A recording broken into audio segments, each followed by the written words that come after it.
Hi, I'm Gary Liu, CEO of the South China Morning Post. Let's start with an understatement. China's tech industry is big. Not only does the Chinese internet now have more than 900 million users, which is larger than the populations of the United States, Russia, Mexico, Germany, the United Kingdom, France, and Canada combined, but 99% of those users are mobile. Now notice that I said the Chinese internet, because this ecosystem is truly unique, with companies that are no longer just copycats, but are instead more innovative and more valuable than their global equivalents.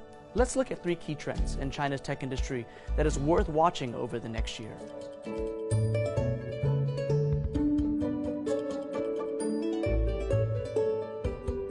Number 1.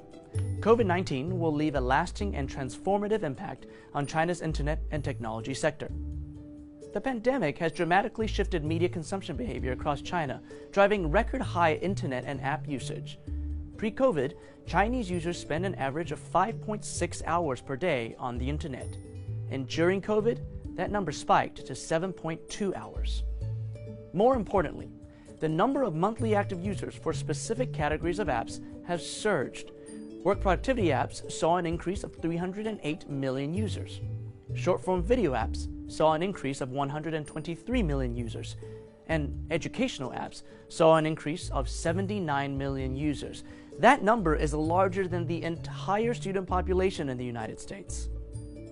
More than 50 million students across 30 provinces attended virtual classes on DingTalk, a leading messaging app in China. One online classroom service provider, ClassIn, was hosting 200,000 students daily before the epidemic, but now they see an average of 2 million students a day. Several cutting-edge technologies also played important roles in containing the virus, resulting in increased investment and application development. For example, artificial intelligence was widely used to analyze CT scans and diagnose patients suspected of having the virus. Now, usually, it takes a doctor 5 to 15 minutes to analyze a scan, but AI can complete the recognition process within 20 seconds. Ping An Good Doctor, China's largest platform for remote medical consultations, saw a 10x year-over-year increase in new registrations during the pandemic. We should expect this accelerated digitalization of traditionally offline industries to continue and to transform day-to-day life in China. Number 2. 2020 will be a year of mass adoption for 5G in China. By the end of this year, the country is expected to reach 160 million 5G subscribers, with a massive infrastructure push worth $25 billion, adding nearly 500,000 additional 5G base stations that could mean coverage across all of China's major cities. Of course, 5G's impact will also extend into China's rural areas. And in April, Chinese engineers even installed a base station on Mount Everest, providing 5G for most of the mountain, including its summit. In addition, China's smartphone brands are introducing dozens of moderately priced 5G smartphones to drive adoption. In the first half of this year, we've already seen more than 30 new 5G smartphones launched by brands such as Huawei, Xiaomi, Oppo, and Vivo. Now, according to a global survey, Chinese consumers have the highest intent to upgrade to 5G, as well as the highest willingness to pay more for 5G speeds, which can reach 100 times that of 4G. Although this speed is mostly a concept around the world, in China, many mass-market 5G consumer applications are already nearing launch. As one example, China's 3 largest telecom carriers are joining forces to introduce a 5G messaging service in 2020 that will replace SMS.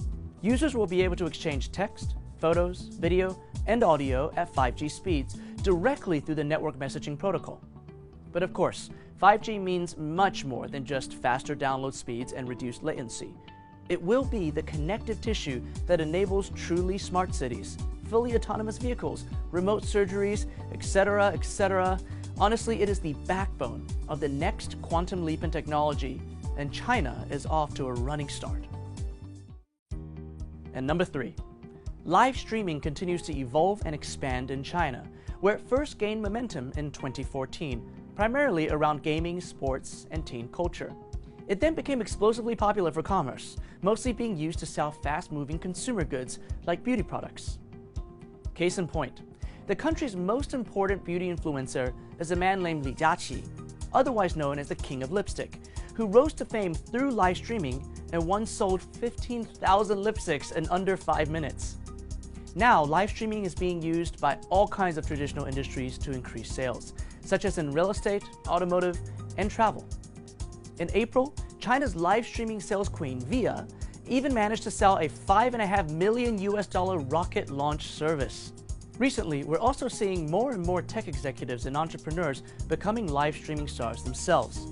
Gree Electric Appliances chairwoman Dong Mingzhu, also known as China's home appliances queen, sold $43 million of goods in just a 3-hour live streaming event. China's live streaming market is expected to increase to 613 million users by the end of this year, with a market size of $16.3 billion. As China's internet population continues to grow, and it will grow because there are still 500 million Chinese not on the internet, we should expect to see these evolutions and innovations continue to accelerate, and no doubt impact and influence the rest of the world. It's definitely worth paying attention to.